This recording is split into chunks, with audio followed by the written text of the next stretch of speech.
Hello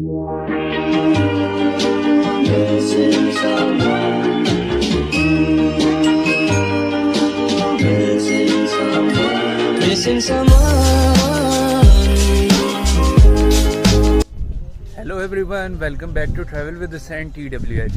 अभी plan इस तरह है कुछ कि मैं अभी जा रहा हूँ अब्रेज़ के घर। अब्रेज़ को पिक करते हैं और वहाँ से जाने अंदरून शहर जाना है। अंदरून शहर जाके वहाँ के मज़े के खाने खाने, स्पेशल जो खाने हैं, और मैं आपको वो खाने दिखाता हूँ। और मैं इस बार कोशिश करूँगा कि दिल्ली गेट को भी कवर करूँ और वहाँ की जितनी जगहें हैं वो मैं कवर कर सकूँ। तो जितना मुझसे हो सका मैं सारी चीज़ें कवर करूँगा और आपको दिखाऊँगा भी।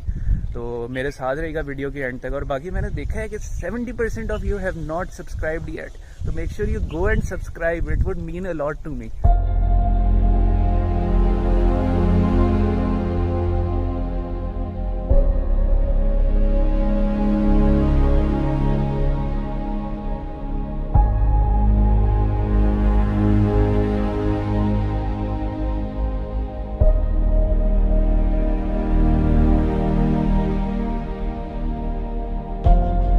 अच्छा, तो इस वक्त जो है हम लोग पहुंच गए हैं करीब तरीन दिल्ली के गेट के पहुंच गए और हमें देर हुई सिर्फ इस बंदे की वजह से। मेरी वजह से लेट नहीं हुई। कल जो है वो आई थिंक से इस्लामाबाद में धरना है, तो रास्ते में मुझे रश बड़ा मिला था, तो इसलिए मैं थोड़ा लेट हो गया। तो ये लोग मुझे ब्लेम कर रहे हैं। अच्छा, तो हमारा प्लान कुछ इस तरह था कि हमने जो था 4 बजे तक मैक्सिमम इधर पहुंच जाना था कि अंधेरा ना हो, लेकिन इस बंदे की वजह से सिर्फ अब 6 बज गए और काम खराब हो गया। मार्केट से आना था, लेकिन करीम मार्केट से इसको धरना मिल गया कहीं पे, पता नहीं रास्ते में कैसा लगता है। मुश्किल हो रही है बहुत। चलो आगे चलते हैं। अच्छा, अभी हम आगे चलते हैं और आगे जाके हम लोग दिल्ली गेट के मनाजिर आपको दिखाते हैं, उसका मैं आपको हिस्ट्री बताता हूँ और उससे आगे देखते हैं अगर हमें कुछ मिल गया। सिर्फ इस बंदे की वजह से अगर कुछ मिल गया। लोग अपनों में ईद मनाने के लिए दिल्ली से रवाना हो गए।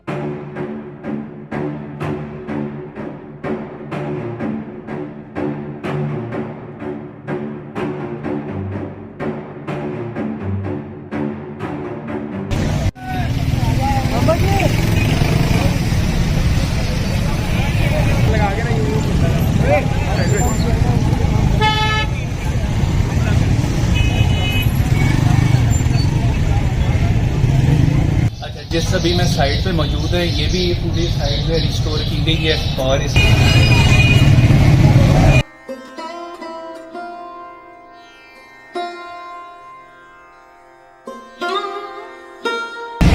दिल्ली गेट की मैं आपको थोड़ी सी हिस्ट्री बताता चलूँ। दिल्ली गेट के बिल्कुल सामने दिल्ली का दरवाज़ा खुला करता था, जिसके थ्रू जहाँ ट्रैफिक आया करता था जलंधर और अमृतसर वगैरह से। दिल्ली गेट में नीचे जो होते थे वो ट्रूप्स वगैरह की एक जगह थी और ऊपर वाले फ्लोर पे मैजिस्ट्री वगैरह के लिए एक जगह थी। तो दिल्ली गेट इस वजह से काफ़ी इंपॉर्टेंट था। लाहौर में टोटल 13 गेट्स हैं, उनमें से एक ये वाहिद गेट है, एक जो गेट है जिसको रिस्टोर किया गया और अभी तक एक अच्छी सिचुएशन पे है। तो ये कुछ इसकी हिस्ट्री है। बाकी आगे चलते हैं, आगे की मैं आपको सारी हिस्ट्री बताता हूँ।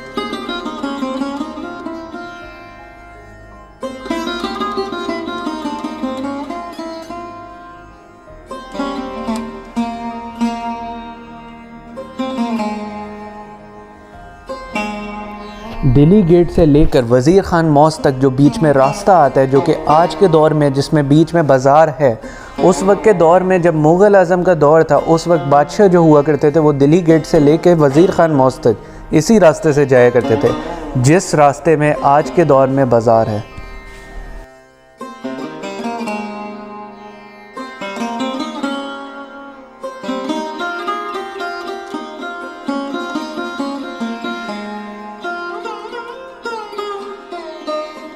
अच्छा, तो इस वक्त मैं शाही इमाम के अंदर हूँ। यहाँ भी इस टाइम थोड़ा सा अंधेरा हो गया, तो आपने उस चीज़ को कॉम्प्रोमाइज़ करना होगा।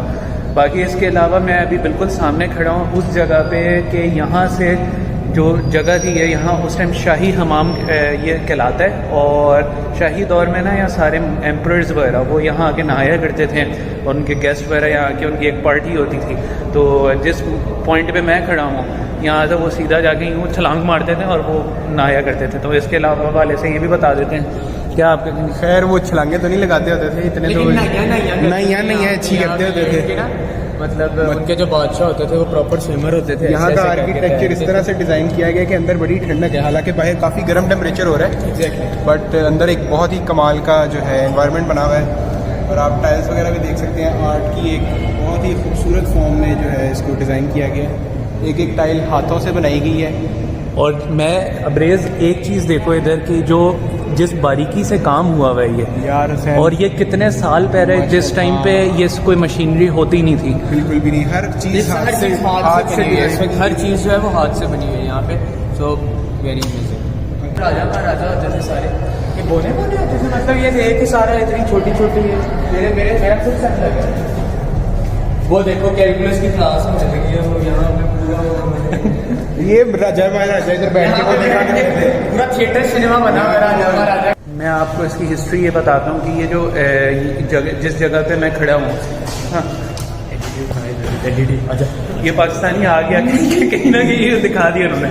इसकी हिस्ट्री में ये बताता हूँ कि यहाँ एक्चुअली डेलीगेशंस आते हैं और डेलीगेशंस आके यहाँ बैठते हैं और उनको गाइड किया जाता है पूरे शाही हमाम के बारे में। और ये इस वजह से इन्होंने LCD लगाई हुई है सारा गाइड वगैरह करने के लिए। जो मेरे सामने जो अभी सारी पड़ी हुई ये निकली थी जब जिस टाइम पे ज़मीन को सारी चीज़ें मिल रही थी, इनको जब रिस्टोर किया जा रहा था तो उस टाइम पे ये चीज़ें मिली थी। और ये इतनी पुरानी चीज़ें और कितने खूबसूरती से बनी हुई है ये।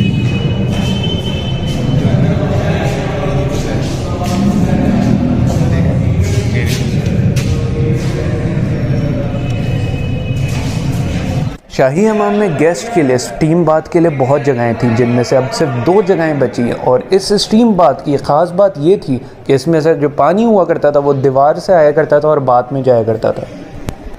क्योंकि उस ज़माने में लाइट का कोई कॉन्सेप्ट नहीं था, तब भी आर्किटेक्ट ने शाही हमाम को इतने खूबसूरती से डिज़ाइन किया कि लाइट, नेचुरल सनलाइट को यूज़ किया जाए और हर जगह इस तरीके से रोशन रहे।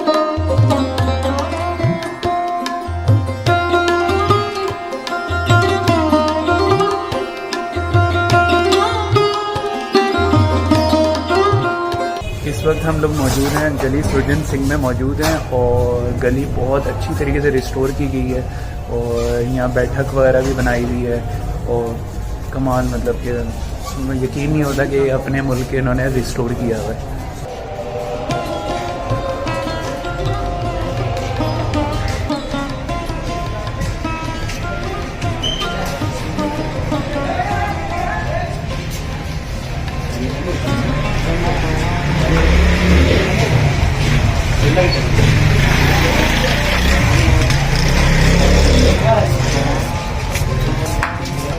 अच्छा, तो इस वक्त हम लोग जो दुनिया की सबसे तंग तरीन गली है हम उसमें एंटर होने लगे हैं। ये गली ना कुछ ख़ास लोगों के लिए बनी हुई है, वो मैं ख़ास लोग दिखाता हूँ।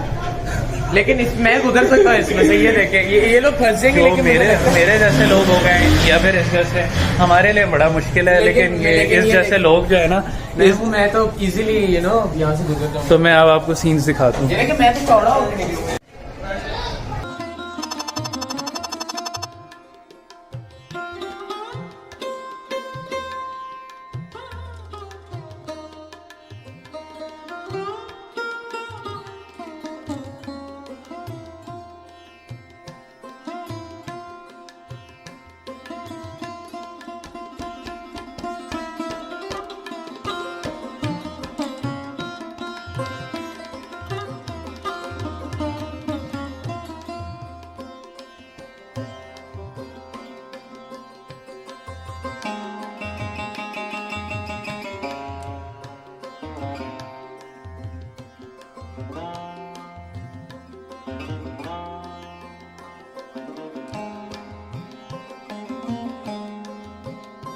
असलम नान कबाब शॉप पे, ये मेन अगर आप आए वज़ीर ख़ान की तरफ बाज़ार में तो इधर ये इनकी दुकान है।